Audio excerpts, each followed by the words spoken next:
ये एक minor embarrassment कह सकते हैं, पर फ़िक्र की बात तो बिल्कुल नहीं है क्योंकि इनफॉर्मल डिस्कशंस हैं। और अगर आप यूएनएससी का शेड्यूल देखिए तो कहीं और महत्वपूर्ण विषय हैं इनके सामने, जैसे सीरिया या अफ्रीका की सिचुएशन। तो ज़ाहिर है यूएनएससी उधर ज़्यादा ध्यान देगा, इस पे शायद कम दे। हिंदुस्तान एक बहुत बड़ा बाज़ार बन गया है और इस बाज़ार में हर आदमी अपना, हर जो बड़ा देश है वो अपनी चीज़ बेचना चाहता है, चाहे वो हथियार हों, चाहे अपने फाइनेंशियल इंस्ट्रूमेंट्स हों।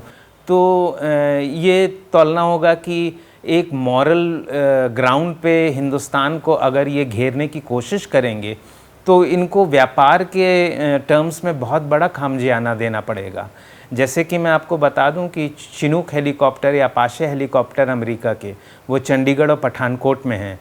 और अगर कश्मीर में कुछ समस्या हुई या पाकिस्तान ने भी उधर अपनी फोर्सेस करीब लाए तो ये हेलीकॉप्टर सर्विस में आएंगे। तो क्या अमेरिका जो है एंड यूज़ मॉनिटरिंग के तहत कहेगा कि नहीं इस्तेमाल करो? और अगर अमेरिका ने गलती से कह दिया नहीं इस्तेमाल करो, तो विश्वास मानिए अमेरिका का जो आर्म्स का मार्केट है उसको हिंदुस्तान हमेशा के लिए बंद कर देगा।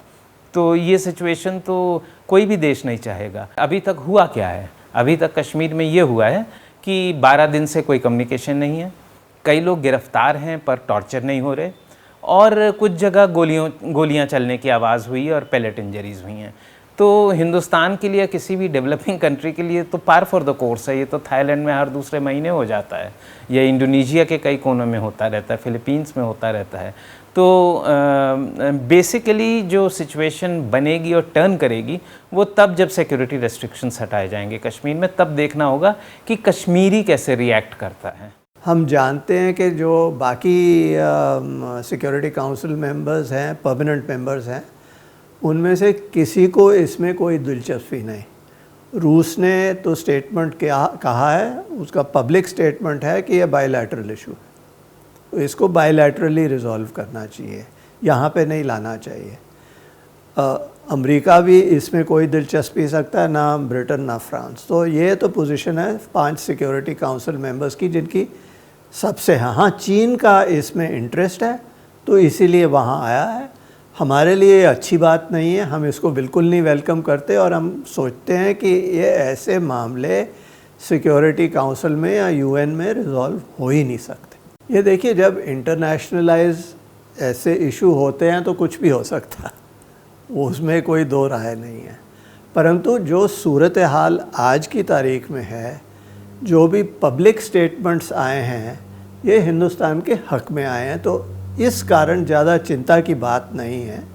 और एक चीज़ मैं ये भी कहना चाहता हूँ, ये जो चीन और पाकिस्तान ने इसको रेज़ किया है, ये ज़ाहिर है ये करेंगे, मेरे को इसमें कोई सरप्राइज़ नहीं है, क्योंकि एक तरफ पाकिस्तान तो वो करेगा जो इंडिया को हर्ट करे, और चाइना पाकिस्तान को सपोर्ट करता है, मसूद अज़हर के मामले में भी सपोर्ट किया। और पाकिस्तान अगर कहता है कि इंडिया ने कश्मीर का स्टेटस बदला है, तो पाकिस्तान तो ये 48 से ये स्टेटस बदलता रहा है। आप लोगों को मालूम होगा कि गिलगिट बल्तिस्तान जो एक हिस्सा है जम्मू कश्मीर का, इन्होंने जो so called Pakistan occupied Kashmir है 48 में से ही सेपरेट कर दिया था, और डायरेक्ट कंट्रोल पाकिस्तान सरकार के नीचे करना है। और हाल में 2017-18 में एक एडवाइजरी में कमेटी थी जो इसको 5th प्रोविंस बनाने में है।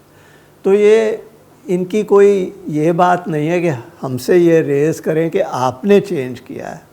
और जहाँ तक चीन का पोजीशन है, इन्होंने इस इशू को इंटरनेशनलाइज करने की सहायता दी है, इनके उकसाने से भी शायद हुआ है। पर चीन का जो सूरत हाल है वो कोई ख़ास अच्छा नहीं है। अभी हाल में हांगकांग में जो हो रहा है,